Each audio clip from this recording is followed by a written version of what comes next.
Indonesian authorities are also dealing with volcanic activity on the island. They say a volcano in northern Sulawesi erupted Wednesday morning.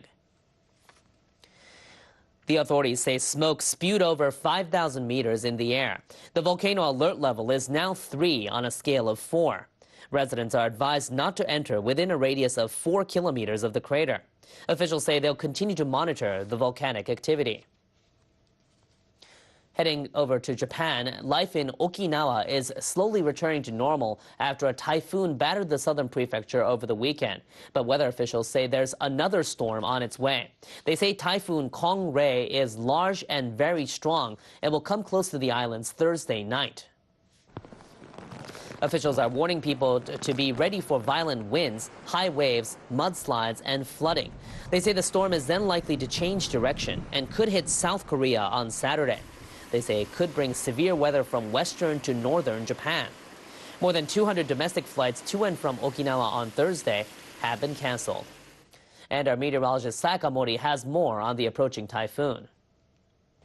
Typhoon Kong-Ray is starting to affect the Okinawa Islands. As you can see, the outer rain band is already affecting the islands. Okinawa was hit by Typhoon Chami 4 days ago. The system is now packing gusts of over 230 kilometers an hour and is already engulfing portions of the Okinawa Islands in a windy zone. The system will likely move over the Okinawa Islands sometime between Thursday night into Friday morning local time as a strong typhoon. Gusts could be very strong, and then after affecting the Okinawa region, it'll likely head towards the north end. It could reach the Korean peninsula by Saturday local time and then change the direction once again and move over the Sea of Japan. It looks like northern Japan could be hit by the storm with strong winds and heavy rainfall on Sunday. Now, Okinawa will see stormy weather on Thursday. Gusts could be over 160 kilometers per hour, strong enough to topple trees. Waves are going to be up to 11 meters. As high, that's very high, and it's also equivalent to a 4-story building. Even though it's not a slow mover, it looks like heavy rain will pound Okinawa, maybe more than 500 millimeters possible for the next 2 days or so. So flooding and landslides are going to be a very high risk. Again, it could hit the Korean peninsula on Saturday. So we will see very stormy weather conditions in Naha from Thursday night into Friday, and then wet weather will be moving into northern Japan as we go into Sunday and possibly into Monday.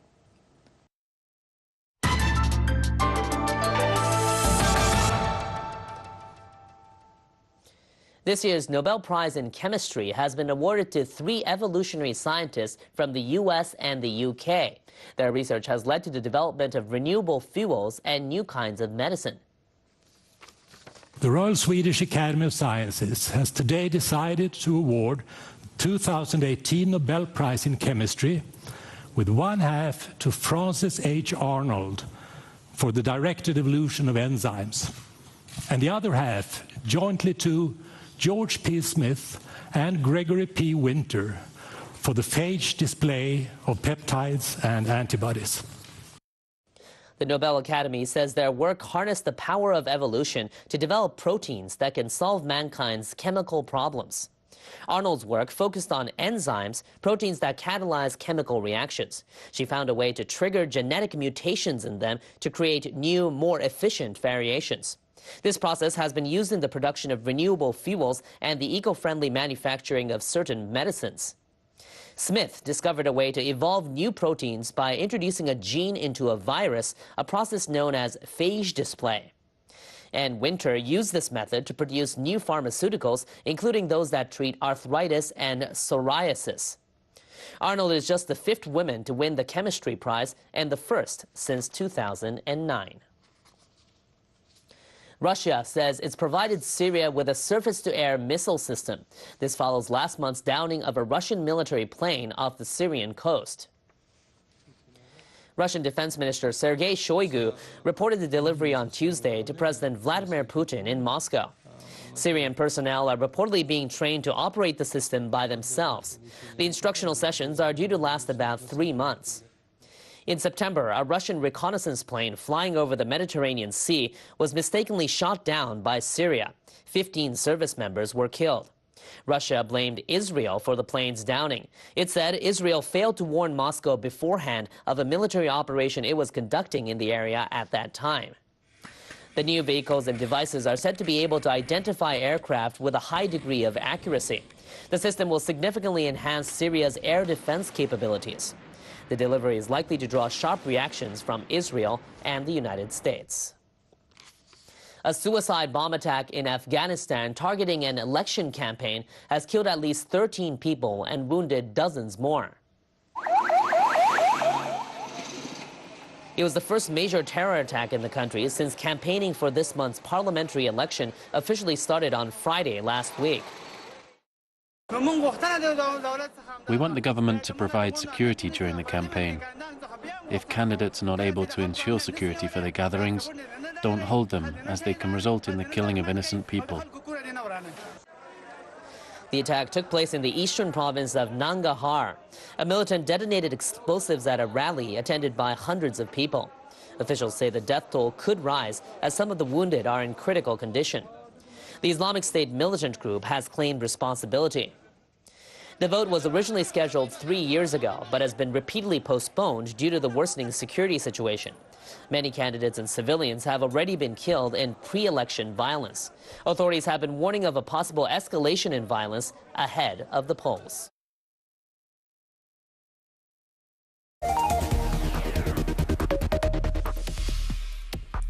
Quo vadis Italy? Concerns over the Italian economy are keeping the EU worried.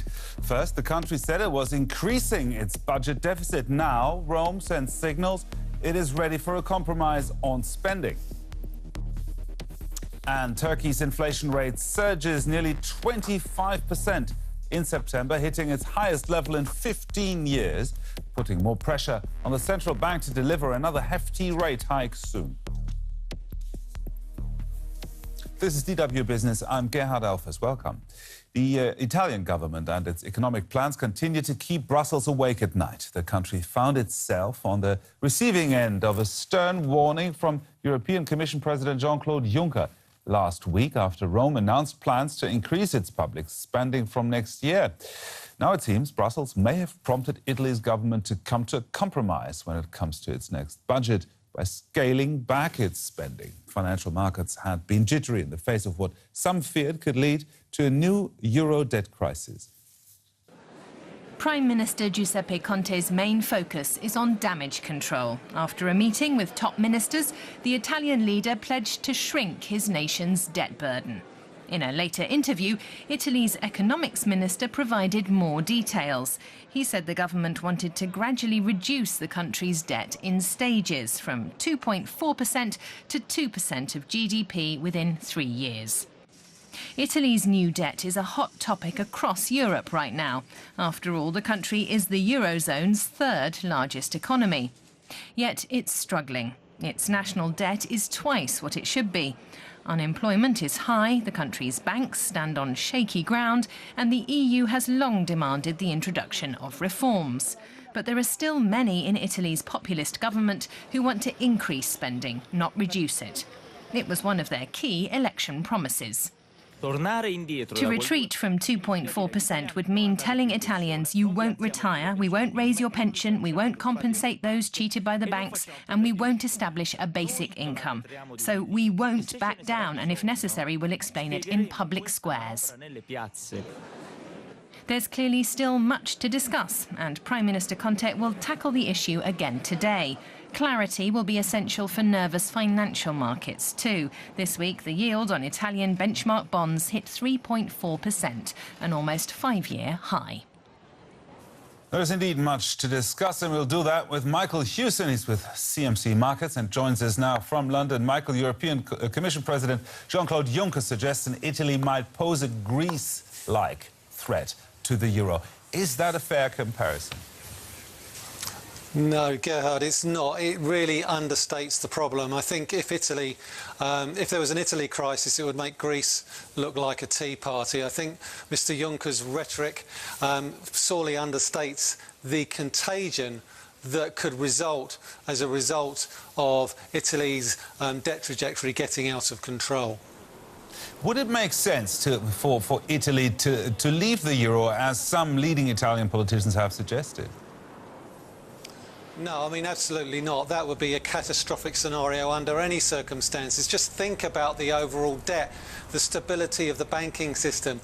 All of those debts would have to be redenominated in lira. It could take the entire European banking system down with it. And I think this is where the European Commission really needs to tread carefully when it comes to dealing with these politicians. Because for me, I think they're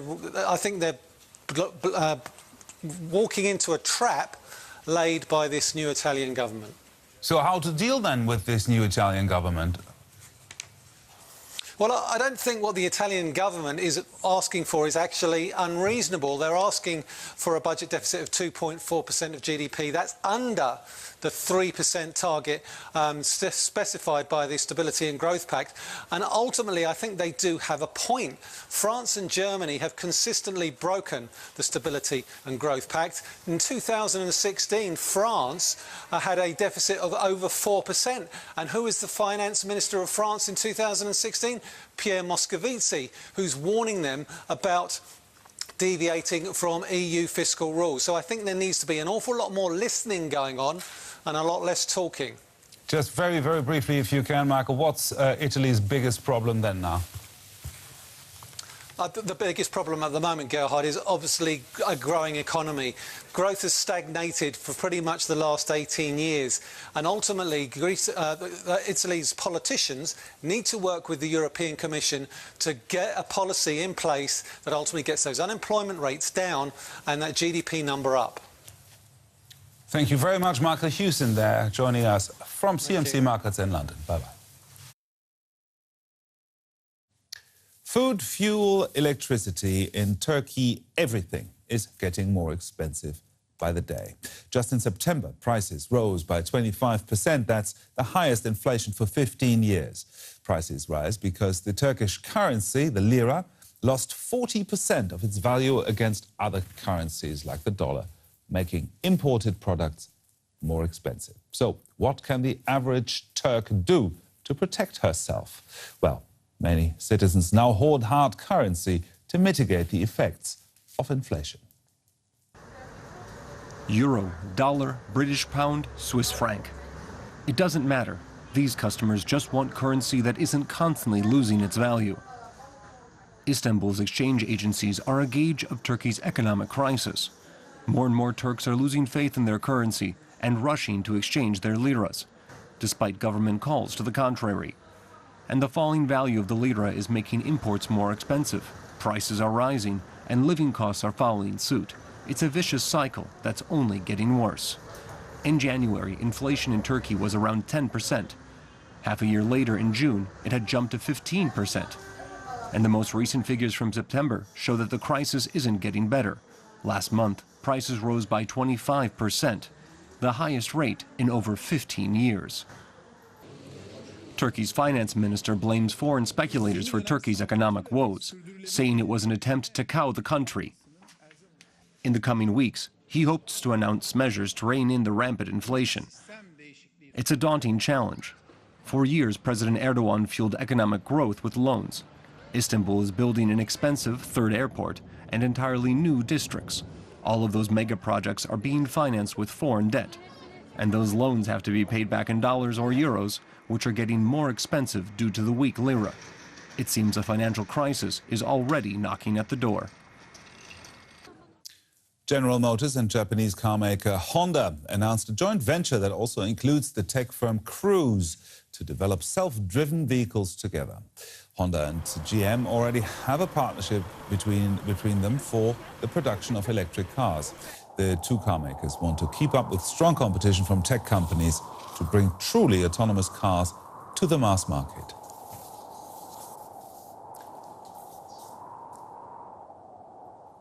The world-famous Tsukiji fish market in Tokyo is a Japanese institution. Now, fishmongers who have been there for generations are up in arms about a controversial plans to relocate the market to the newly constructed Toyoshu side in time for the 2020 Tokyo Summer Olympics. Tai Yamaguchi has been tending her family's fish shop in Tokyo's famed Tsukiji market for more than 50 years. And she's been fighting to keep her store there. I don't want to move. In fact, I don't think we should move. That's why I'm against the whole thing. But the government is strong and doing everything they can to make us move using deception and lies. On peak days, some 40,000 people pass through Tsukiji. The sprawling, curving complex is a constant hub of activity. But this week, Yamaguchi and hundreds of other fishmongers are reluctantly preparing to abandon the world's largest fish market for Toyozu, a gleaming market on reclaimed land that Tokyo's metropolitan government spent more than $3.5 billion on building. The Japanese government itself halted the move to Toyozu in 2016 when dangerous levels of carcinogens were found in the soil there. Tokyo has now declared Toyozu safe, but many remain skeptical. Yamaguchi joined over 300 others in Tokyo last Saturday to protest the move. For the fishmongers, it's a matter of survival. Most have lived near the old market for generations. The new market is simply too remote. Now they're unsure if they can pay the hundreds of thousands of dollars needed to upgrade their stands with new equipment for the move to Toyozu. But the protest is most likely futile. The 95-year-old market, often referred to as Japan's kitchen, is expected to close without fanfare on October 4th. It will then reopen at the new... EU lawmakers have agreed to a series of targets to reduce CO2 levels. The immediate goal is to reduce CO2 emissions on cars and vans 20% by 2025. But Denmark is taking CO2 reductions one step further. It plans on banning all diesel and gasoline vehicles by 2030. The Scandinavian country wants to lead the way in fighting climate change. And that's it. You're up to date with the latest from the world of business. For more, head to our website. That's dw.com/business. Thank you very much for watching. Bye-bye.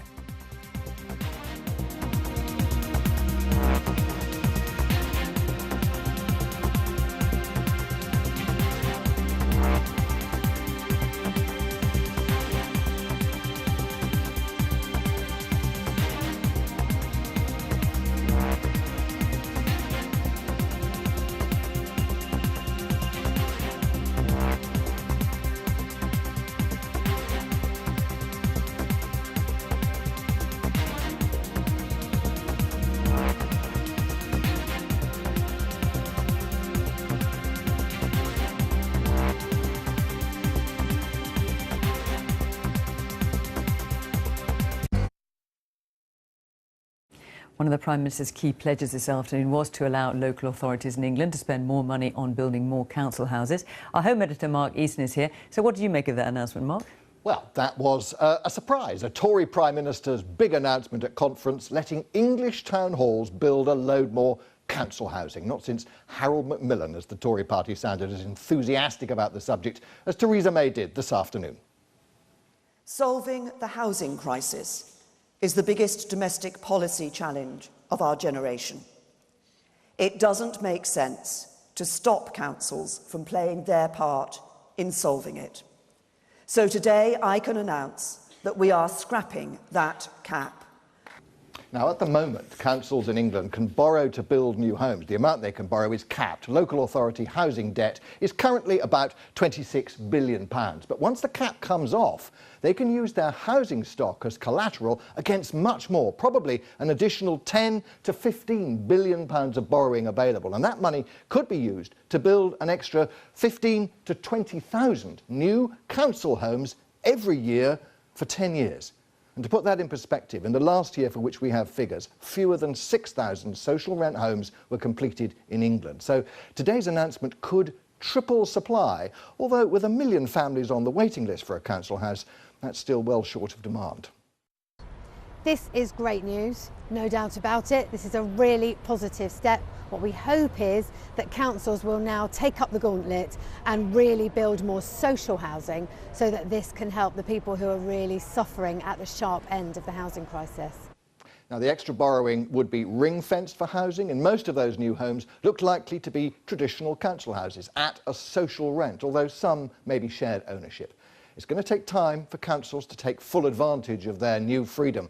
So it's unlikely the boost to social housing supply will actually happen for some years yet. Fiona. Mark.